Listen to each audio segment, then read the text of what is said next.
అందరు చక్కగినుర్రా 9 రోజులు వినాయకుని పెట్టినన్ని రోజులు పొద్దుగాల సుప్రభాతం ఎత్తాను మంచిగానే ఉన్నది. పగటాల వరకు శివుని ముద్దుల కుమారుడే వినాయకుడు అని మంచిగానే ఎత్తాను, అది మంచిగానే ఉన్నది. 7 గంటల వరకు వినాయకుని పూజ అయ్యగారు చేసి అవతల వడ్డనంటే కేకదం దుకాణం బంద్.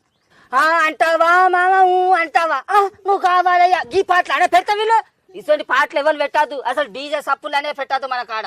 అందరికి తీర్మానం రాయి. 9 రోజులు రోజు రాత్రి 8 గంటల దాకా అందరు 6 గంటల 8 గంటల దాకా అందరు భజన చేయాలి. లేకుంటే నేను నాకు ఇంటికాడ పని అది ఉండద్దు. డీజే పాటలు అనేది ఏం రావద్దు. ఏం బతుకులరా, పొద్దుగాల ఓ పాట పాటలకు ఓ పాట మాపటలు అయిందంటే మొత్తమే మాయమవుతుంది. భక్తి పోతుంది, గిక్తి పోతుంది. దేవునికి అడ్డంగా పరద గుంచుతాను, డీజే డాన్సులు పెట్టే కుడతారా మీరు? అస్సలే ఉండద్దు ఈసారి.